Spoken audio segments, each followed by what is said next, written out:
Y'all, while you were trying to get through a security line that wrapped around the terminal and swallowed your spring break whole, the Democrats were sitting in their offices collecting their paychecks. Let that sink all the way down to the bottom of your boots. 6 weeks. 6 weeks those TSA workers showed up to airports all across this country, laced up their boots, put on their badges, and stood at those checkpoints without a single dollar hitting their bank account. And the people responsible for that are now out here trying to act like they were the heroes of this story. No, sir, not on my watch, not today. Here's what actually happened. And I need you to stay with me because the media is spinning this so fast it would make a windmill dizzy. The Department of Homeland Security has been partially shut down since February 14th. That is not a typo. 6 weeks. The reason it shut down is that Democrats flat out refused to fund ICE and Border Patrol unless the administration agreed to gut immigration enforcement. Think about the audacity of that position for 1 second. They decided that stopping the people who guard your airports from getting paid was an acceptable price to pay to protect people who are in this country illegally. They chose that trade. They made that call. 60,000 TSA employees stopped receiving paychecks. Nearly 500 of them could not hold on and quit entirely. Call-out rates at some airports shot above 40%.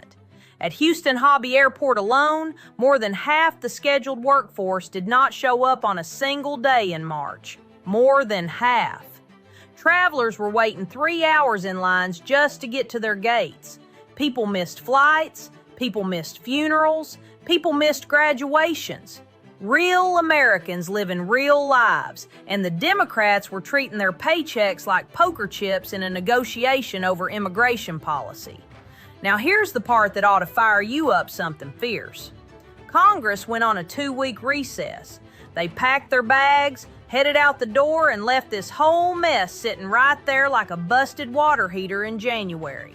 No fix, no deal, no resolution, just gone. And those workers were still showing up, still putting on the badge, still waving your carry-on through the scanner, hoping against hope that somebody somewhere was going to do the right thing. And then somebody did. That somebody was not Chuck Schumer. It was not the squad. It was not any of the Democrats hollering from the rooftops about how much they care about working people. It was the President of the United States who picked up a pen, signed a presidential memorandum, declared an emergency, and directed the Department of Homeland Security to pay those TSA workers out of funds from last summer's One Big Beautiful bill. The money started hitting bank accounts on Monday, March 30th. 2 full paychecks worth of back pay deposited directly. The TSA's own communications told workers to expect it and told them to return to their next scheduled shift. That is how you end a crisis. Not with a press release, not with a strongly worded letter, with action. Now, the Democrats immediately started hollering about legality. Jim Himes went straight to the cameras talking about the power of the purse. Said if there is one power Congress has, it is controlling where the money goes. And you know what? Technically, he is not wrong about the Constitution. But let me ask you something. Where was Jim Himes for 6 weeks when those workers were donating plasma to make rent? Where was the outrage when people were getting eviction notices on their doors because Congress could not get its act together? The Democrats had 44 days to fund TSA, and they chose not to. That is the record. That is what actually happened. And now that the president stepped in and got those folks paid, they want to stand there with their arms crossed and lecture everybody about proper procedure. The audacity of that position is genuinely breathtaking. The One Big Beautiful bill, which Democrats voted against to the last person, had $10 billion designated for DHS operations. Budget analysts estimate the cost to keep TSA running is somewhere around $140 million a week. That means there is enough money sitting right there to keep those workers paid for over a year without Congress doing a single solitary thing. And here's the part that makes the Democrats' legal argument collapse like a wet cardboard box in a rainstorm. They are not actually going to challenge this in court. You know why? Because challenging the president's move to pay federal workers in an emergency is a political nightmare, and they know it. Chuck Schumer already said the House's short-term funding bill was dead on arrival in the Senate. They blocked that. They have no counterproposal that actually gets the whole thing funded. So what they are doing right now is purely theater. They want to make noise without offering solutions. That is the game.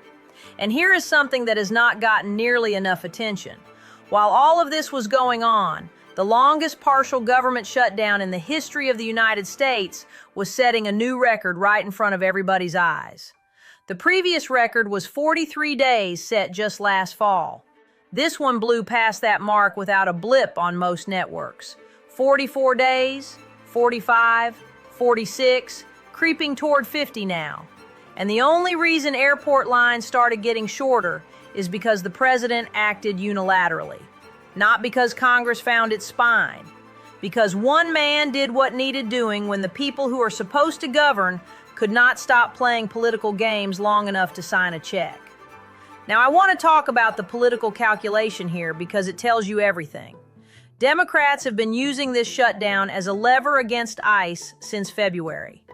Their argument is that ICE agents killed 2 Americans in Minneapolis back in January during an immigration enforcement surge, and that they will not fund DHS until new restrictions are placed on how those agents operate. That is their position. Set aside for a moment whether you agree or disagree with that position. Think about the tool they chose to enforce it. They chose to withhold pay from 60,000 people who screen your luggage and keep bombs off airplanes. That is who got caught in the crossfire. Not executives, not politicians, TSA officers in Houston and Atlanta and New York who were putting eviction notices from their landlords in their kitchen drawers right next to the bills they could not pay. And while those workers were struggling, the Democrats were out there doing press conferences and waving their hands about ICE reform. You want to know what they cared more about? They cared more about making a point than making payroll. And the working class Americans caught in between, the ones they always claimed to be the champions of, paid the price. Every single day. Meanwhile, the president was not just paying the TSA workers. He also deployed ICE agents to assist at 14 major airports to help with the security backlog. Not one Democrat voted to make any of that easier. They blocked, obstructed, went on recess, and then blamed Republicans for divisions. Senate Minority Leader Schumer actually said, and I am not making this up, that Democrats never wavered and held the line. Held the line. That is what he called leaving 60,000 Americans without a paycheck for over a month and a half. That is the definition of holding the line in the Democratic Party right now. That is the confession they do not even realize they are making. Here is where we are as of today. Congress is still on recess until April 13th. House and Senate Republicans have put together a 2-track plan to get DHS fully funded. 1 track for TSA and the core agencies, a 2nd track through reconciliation to fund ICE and Border Patrol. The president has endorsed it. Thune and Johnson announced it together. Democrats are still picking at it, looking for a reason to say no. And the workers are getting paid right now because the executive branch stepped in when the legislative branch decided a political argument was worth more than a person's rent money. I want you to sit with that contrast, because this is what governing actually looks like when somebody takes it seriously. On one side, you have a president who saw a problem, found the money, signed the order, and got the checks out.